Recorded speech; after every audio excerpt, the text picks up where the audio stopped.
What is going on, guys? It's been a long time. I think it's been like a year since the last time I uploaded. So much has changed.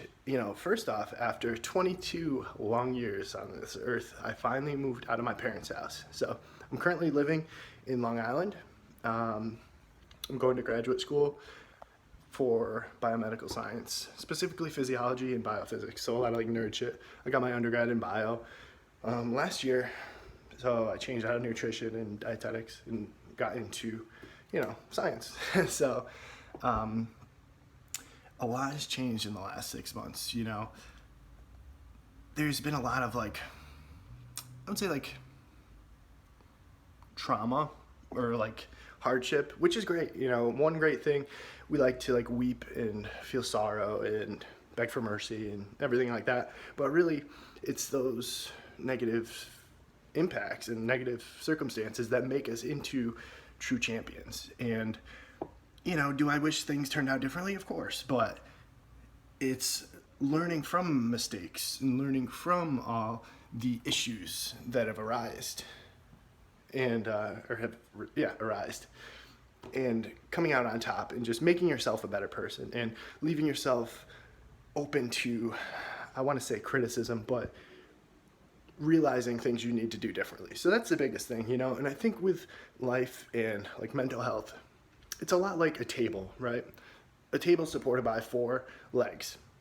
Usually for a lot of people, I would say 95% of people, usually one of those legs is family. And then another leg is close friends, and the third leg is usually a girlfriend or a boyfriend or husband or wife or significant other.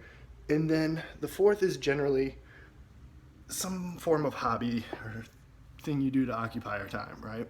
And when one of those legs is broken, right, one of them breaks, there's just too much pressure and one of them breaks, say a family member dies or a girlfriend breaks up with you or something like that, you have one of 2 choices. You let the table fall, or you sturdy a brace around the surrounding legs. And that's, I would recommend, is probably your best option. Centering your, purpose around one of those other 3 legs. And you notice, for example, when someone breaks up with someone else, generally they spend a lot more time with friends, or they spend more time at the gym, or say they get injured really badly and they can't go to the gym anymore, and they're an IFBB pro bodybuilder and they break their leg and they can't train anymore. What do?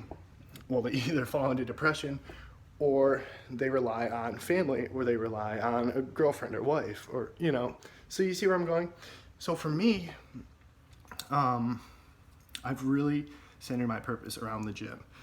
And being that this is a fitness channel, of course I love giving advice and life advice and nutrition advice and things like that, but it is a fitness channel with some self-help, ingrained in it, because we're always growing.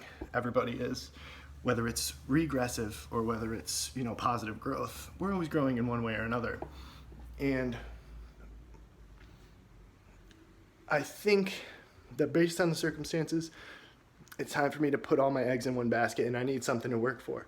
So that being said, you guys are going to be the first to know, aside from one of my friends knows and my dad sort of knows. 2019 is the year that Jordan steps back on the bodybuilding stage. This time a little bit different. This time carrying much more muscle. This time I'm going to come in the most conditioned. I will not be out conditioned in the show. People will vomit when they look at my ab veins and my fucking veins sticking out of my head, and you could grate cheese on my ass. It's going to be disgusting, and that's the purpose. And a lot of people go, women don't think that's attractive. I do not give a fuck. I don't give a fuck, because I don't do this for girls. I do it for me. I do it for something to work for. And one of the biggest things that, weight training, but specifically competition prep, does is it builds character. It builds determination. It builds work ethic. It builds your ability to be consistent with things. And honestly, there's a lot of areas that I'm lacking. And I think by forcing myself, I'm going to be getting on stage in my posing trunks. You guys have seen it. And if you're too fat, it's embarrassing. And yeah, you could say like it doesn't matter what other people think, but when you're the one guy who's not conditioned and everybody else is shredded to the bone, it doesn't feel good. Because I've been there. I think everybody that's competed, for the most part, has probably been there. But yeah, it's time. You know, I haven't stepped on stage since 2014. So shit, I was 19 and I'm 23 now. So I've had plenty of time to grow. I've gotten a lot stronger. I'm currently training at LA Fitness now, which has made a huge impact on my physique. And yeah, so basically the way it's going to be is the show that I'm planning on doing is the Jay Cutler Classic in 2019. So that's around April. I'd like to do one sooner, but as far as NPC shows, there's not that many, really. I thought there was more. Maybe I'm overlooking it. So if anybody knows, like,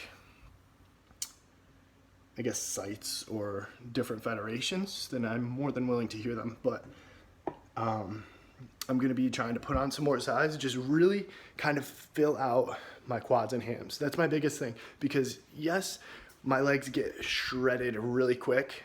Like even right now, I'm probably, if I was to guess, about 13% body fat or so, if I was to guess. Being realistic, not like everybody else is, oh, I'm 10% body fat. No, 10% is pretty lean. That's pretty freaking lean. And they dial in right now. I have veins running through my quads and like calves and everything, but I'm lacking a little bit of size. So that's the one thing too, is you have to be objective about your physique instead of thinking, oh, I'm the greatest, there's nothing for me to improve on. There's always something to improve on. And I'm hoping to kind of step on stage around, 200 and 210-ish.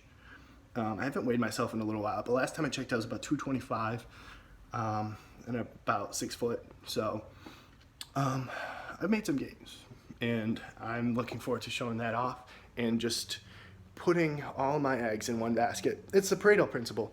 They say 80% of your results come from 20% of your efforts, right?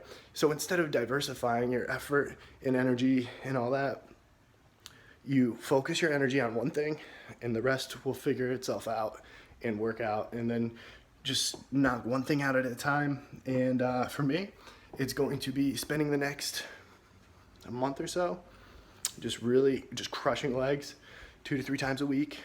And when I say crushing legs, I'm talking about training like a fucking man, because my leg days, like today's leg day, I'm about to go train, sipping on my pre right now.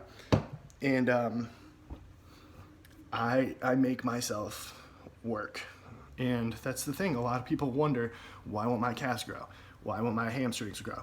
It's because you train like a bitch. And, it's hard. It's hard pushing yourself. It's hard squatting to the point where like you feel like you're going to puke or you get dizzy and you're like, I don't know if I have another rep, but I'm going to go for it. What's the worst that's going to happen? Yeah, you could snap your shit up if you're training like an idiot, but it's just putting forth the will to win, I think, is the biggest thing. And we create these mental barriers, when we're training, where it's like you approach, like the first time I approached like a 600-pound deadlift, I was like, my heart was racing, and I failed, right? Actually, I think it was like 585. 605, I think I got, like, it wasn't really that intimidating for me. Because it's like once you get to that position and you start lifting those heavy weights, it gets to be not as much an anxiety issue as it once was, maybe when you first started lifting, like the first time you put 225 on the bar and things like that. But yeah, I could be ranting forever, but I just wanted to put this video up, let you guys know that I have not died. I have not died yet. In the current circumstances, it looks like Jordan is going to be stepping on stage in 2019. So we'll see what happens. I'll keep you guys updated. I'll try to get some gym footage. It's kind of hard because my gym is so packed and so crowded and there's a million people everywhere. And I can't bring my tripod there like I used to at the YMCA way back home. But who knows? Maybe I'll make a nice compilation next time I go home to good old Little Falls, New York. And maybe I'll make a nice little compilation and montage for you. So thank you guys for watching. I know this was kind of a long video, but I appreciate it. And let me know any ideas you have for future videos and what you think I should do aside from fart compilations, because I don't have the time for that. Let's be honest. I don't have the time to just pull out the camera every time I got to fart. But thank you anyway for your support.